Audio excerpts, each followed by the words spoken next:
सजा तक ले चलने के लिए हम आपके साथ लड़ने को तैयार हैं। और आप नहीं मानेंगे, उस दिन उस इलाके में बड़ी हाहाकार मचा कि भूमिहार का फौज आ गया पप्पू देव की हत्या का बदला लेने। पर बैठा ना हो ये समाज कोर्ट होटल की तरह इस दोनों की सरकार के निर्माण में अपनी अहम भूमिका निभाई। लेकिन कह रहे थे हमारे साथी, जोकर बाबा का टिकट कट गया, फल्ला का टिकट कट गया। हम अपने साथियों को बताना चाहते हैं कि भूमिहार ब्राह्मण सामाजिक फ्रंट के बैठक के दौरान अजीत कुमार यानी कि पूर्व मंत्री अजीत कुमार जब भाषण दे रहे थे तो उनका कहना था कि हमारा समाज का कैसे पिछड़े सभी विधानसभा और लोकसभा में, और साथ ही पप्पू देव हत्याकांड को लेकर भी खुलकर बोले। उनका कहना था कि जिस प्रकार से पूर्व मंत्री की पत्नी वहां पर चुनाव हारी हैं वह इसका सबसे बड़ा एकजुटता का कारण है। और भी क्या कुछ कह रहे हैं, साथ ही पप्पू देव के हत्यारे को फांसी दिलाने की मांगे और बातें कर रहे हैं अजीत कुमार। तो सुनेंगे तमाम बातें इस वीडियो में। कि वैशाली से हमारे समाज के कई पुरोधा सांसद हुए, मुजफ्फरपुर से हमारे कई पुरोधा सांसद हुए, महाराजगंज से हमारे कई पुरोधा सांसद हुए, मोतिहारी से हमारे कई पुरोधा सांसद हुए, बेगूसराय से हमारे कई पुरोधा सांसद हुए, जहानाबाद से हमारे कई पुरोधा सांसद हुए, नवादा से हमारे कई पुरोधा सांसद हुए। लेकिन आज क्या हालत है, जिसका हम कोर्ट होटल है वो हमारे सारे सीटों पर दूसरे जाति और दूसरे वर्ग के लोगों को स्थापित कर दिया है। और आज हम कहीं नहीं हैं, न हम सत्ता में है और न शासन में है। और जिस समाज की भागीदारी सत्ता और शासन में नहीं होगा, क्या उसका विकास हो सकता है? क्या आप बताइए।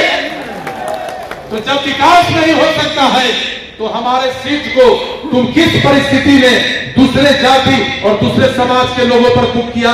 वैशाली में 3.5 से 4.25 लाख वोटर भूमिहार समाज का है।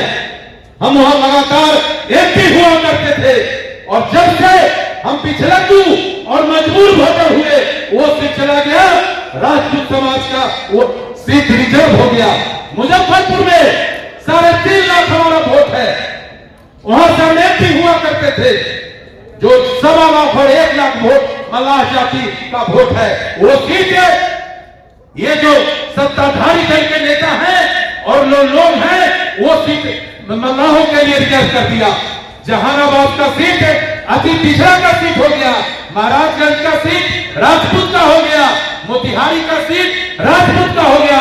तो जो जो सीट मेरा था वो सारा सीट हमारा छीन के दूसरे के हिस्से चला गया, और हम पिछलकू और मजबूर वोटर के रूप में इस राज्य में जीने पर मजबूर हो गए हैं। क्या इसको आप स्वीकारते हैं? क्या इसको स्वीकारते हैं? तो स्वीकारते नहीं है तो हाथ उठाकर इसका प्रतिवाद करिए। मित्रों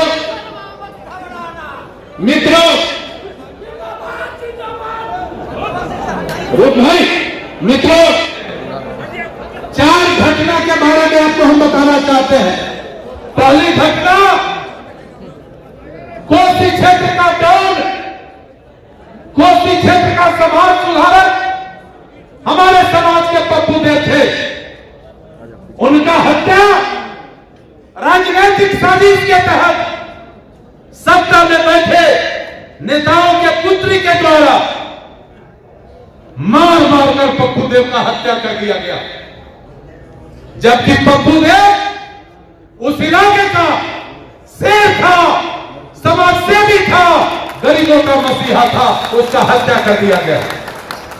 और जब अखबार में खबरें छपी तो हम फ्रंट की ओर से अपने मित्र सुधीर शर्मा और सुरेश शर्मा जी से बात किया कि साहब अब तो भूमिहार के उभरते हुए नौजवान हैं, उनका सरकार टारगेट करके हत्या कर रही है, फ्रंट की क्या भूमिका होगी?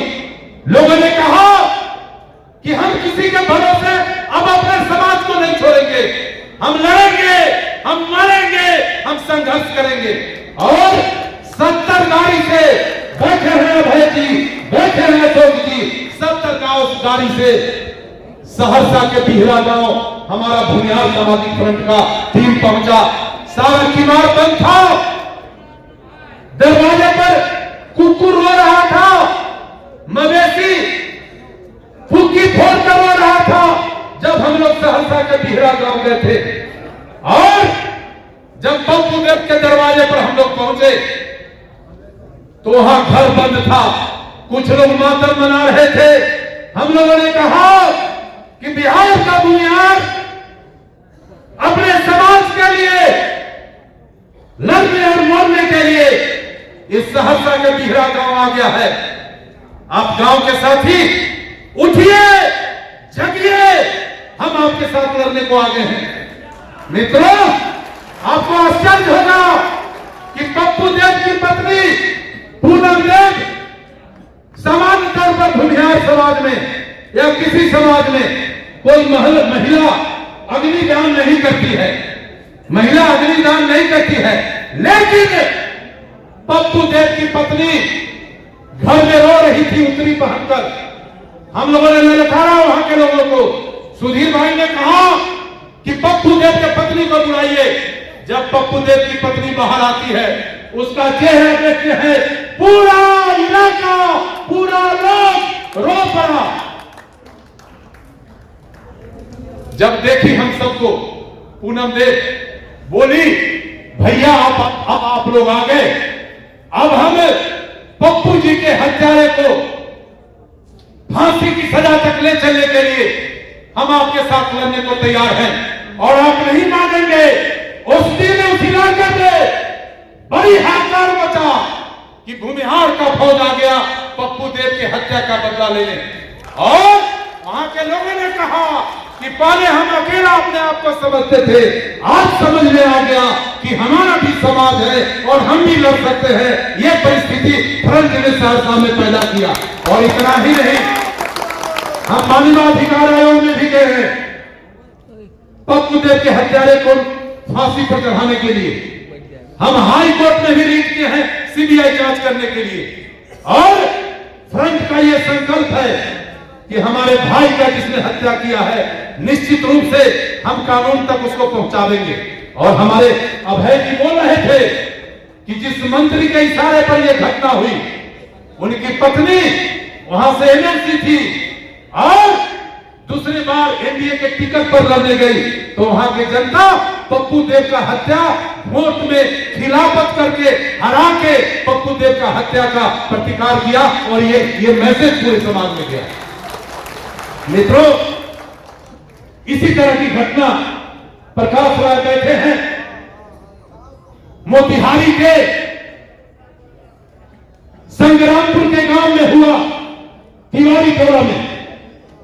आदित्य तिवारी करके समाज का फौज का एक ऑफिसर था। उसके जमीन में 4 रास्ता बना दिया था। वो आदित्य तिवारी फौज से छुट्टी लेकर आया और अपने खेत में जाकर वहां के नक्सलियों को मना किया कि तुम इस खेत में 4 रास्ता नहीं बनाओ।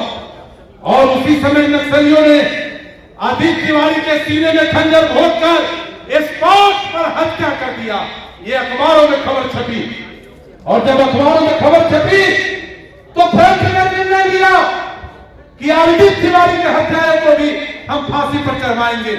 और आपको भरोसा नहीं होगा, 100 गाड़ी से प्रकाश राय जी उपलब्ध थे, 100 गाड़ी से पूरे बिहार के फ्रंट के टीम के लोगों ने आदित्य तिवारी के गांव तिवारी टोला संग्रामपुर पहुंचा। जब हम वहां पहुंचे, जब भूमिहारों का एक काफिला देखा, पूरा इलाका थरथराने लगा। कहा कि ये बड़ा संग्राम हो रहा है संग्रामपुर में। वहीं से एसपी को फोन किया, प्रकाश राय बैठे थे। हमने कहा, एसपी साहब, एक सेना के अधिकारी का हत्या होता है, 4 दिन बीत गया और आपके पास फुर्सत नहीं हुआ कि आप घर पे आके उनके पिता को समझावे, उनके पिता को ढांढस बंधावे और उस शहीद को गाना फोन दे। आप तो बड़ी हद के ऑफिसर है भाई। एसपी ने कहा कि सर आप आइए मोतिहारी। सुधीर शर्मा जी भी थे, कई लोग थे। हम लोग एसपी से बात करने गए और कहा एसपी को कि 24 घंटे के अंदर अगर आदित्य तिवारी के हत्यारे पर कार्रवाई नहीं हुआ तो आप समझ लीजिएगा हम मुजफ्फरपुर में नेपाल और मोतिहारी आने वाले सारे सड़क और रेलवे लाइन को जाम करके फ्रंट अपना झंडा गाड़ देगा। फिर आप समझ लीजिएगा क्या होगा। उसी समय बैठे बंशीधर जी एसपी ने कहा कि 24 घंटे के अंदर रिजल्ट देंगे। पूरा एसपी का कार्यालय हम लोग घेर रखे थे और एसपी वहां से उठे। कल होकर सुबह आदित्य तिवारी के पिता को जाकर सैल्यूट किया। जहां आदित्य तिवारी का दाह संस्कार हुआ था वहां जाकर गार्ड ऑफ ऑनर दिया और जिस क्रिमिनल ने हत्या किया था उसका घर बुलडोजर से झलवा के वीडियो बना के और हमको सूचित किया। कहा कि हमने जो वादा किया था वो काम कर दिया। तो कहने का मतलब कि आज समाज काफी संकट में है। प्रतिदिन बहु बेटियों का इज्जत जा रहा है। प्रतिदिन हम लोग आंख से आंसू बहा रहे हैं, छाती पीट रहे हैं। महेश बाबू के गांव करनौती 13 वर्ष के लड़की के साथ रेप हो गया। भूमिहार की बेटी थी, सुबह सुबह दरिंदों ने उठाया और रेप कर दिया। हम लोग वहां भी गए 50 गाड़ी से और वैशाली एसपी और मुजफ्फरपुर के आईजी को कहा कि 24 घंटे रिजल्ट करो, नहीं तो हमारा नौजवान रिजल्ट कर देगा।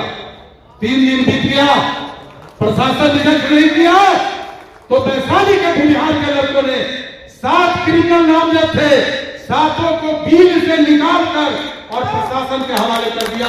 यह फ्रंट का कदम है और फ्रंट इस संकल्प के साथ आगे बढ़ रहा है कि हम किसी को छेड़ेंगे नहीं, हम किसी को छेड़ेंगे नहीं। यदि कोई मुझे छेड़ा तो हम उसको छोड़ेंगे भी नहीं। यह फ्रंट का निर्णय है और ये रास्ता है और ये संकल्प है। इस तरह की घटना एक नहीं है। पूसा के प्रमुख की पति का हत्या हो जा रहा है। हम और सुरेश शर्मा, धर्मवीर शुक्ला, सुरेश शर्मा, हम सब लोग इस गंभीर चुनौती को लिया और पूसा के उस गांव में पहुंचकर जो दूसरे वर्ग के अपराधी थे उनको चुनौती दिया। और आपको विश्वास नहीं होगा, 3 दिन के अंदर फ्रंट के प्रयास से सारे अपराधी पकड़े गए। ये पूसा के प्रमुख रिंकू के पति का हत्या का ये बातें आपको सुना रहे हैं। अभी 4 दिन पहले मुजफ्फरपुर के एक गांव में एक भूमिहार की बच्ची का गैंग अपहरण करने के बाद गैंग रेप करके हत्या कर दिया गया है। कोटवा में अपने समाज के नौजवान कुणाल का हत्या हो गया है। कल से उस दोनों मामले पर